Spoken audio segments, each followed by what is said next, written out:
दुखों से छुटकारा और सुख प्राप्ति के लिए केवल यही है एकमात्र मार्ग। संसार में दो प्रकार के लोग हैं, एक होते हैं दुख भीरु और दूसरे होते हैं पाप भीरु। दुख भीरु लोग दुखों की आशंका मात्र से भयभीत हो जाते हैं, लेकिन जो पाप भीरु होते हैं वे पाप करने से डरते हैं। अब यह हमारा विकल्प है कि हम किस जीवन शैली को श्रेष्ठ मानते हैं, पाप भीरु को या दुख भीरु को। हमारी जीवन शैली ऐसी बन गई है कि कचरे को छोड़ना नहीं और दुर्गंध से भयभीत रहना। गंदगी को साथ लेकर चलते हैं और नाक को रुमाल से ढकते हैं। दुख और परेशानियों से बचना चाहते हैं, लेकिन दुख और परेशानियों की राह को छोड़ना भी नहीं चाहते। हमें पाप के फल से इतना डर नहीं लगता जितना अपने पाप के खुल जाने से लगता है। मैं पाप ना करूं ऐसा विचार नहीं, बल्कि मेरा पाप न खुल जाए उस चिंता में सारी जिंदगी बीत जाती है।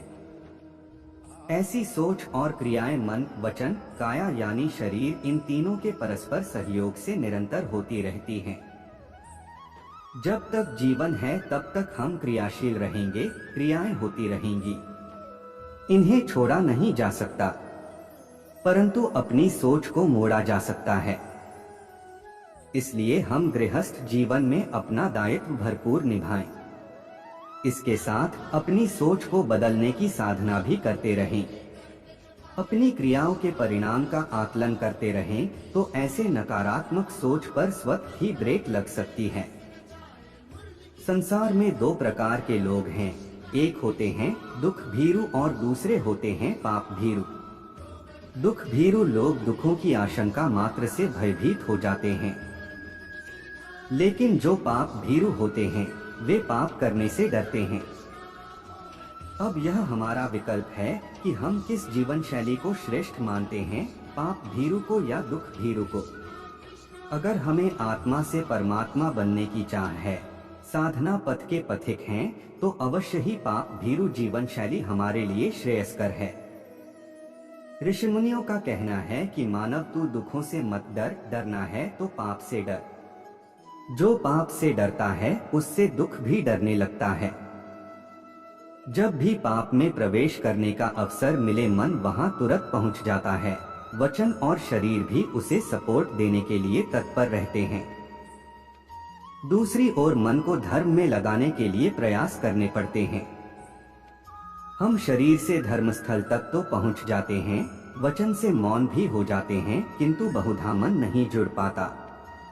इसीलिए प्रार्थना, ध्यान या किसी भी धर्म साधना, आराधना के समय नेत्रों को बंद रखने को कहा जाता है, कहीं कोई बाहरी दृश्य न दिखे, क्योंकि हम अभी छद्मस्थ अपूर्ण दशा में हैं।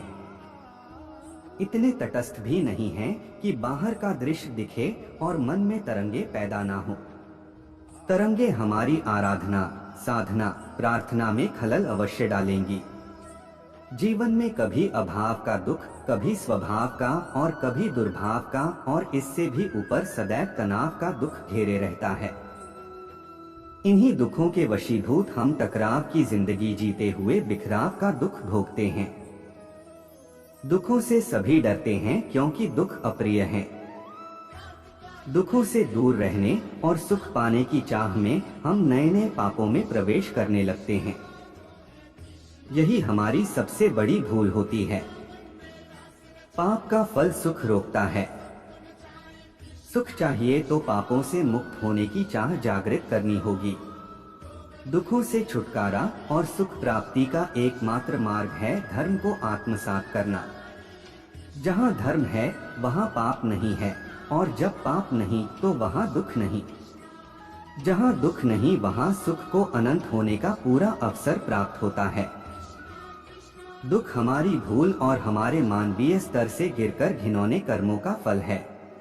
श्री कृष्ण भगवान के ये उपदेश अगर आपको अच्छे लगे हैं तो वीडियो को लाइक, शेयर और चैनल को सब्सक्राइब जरूर करें।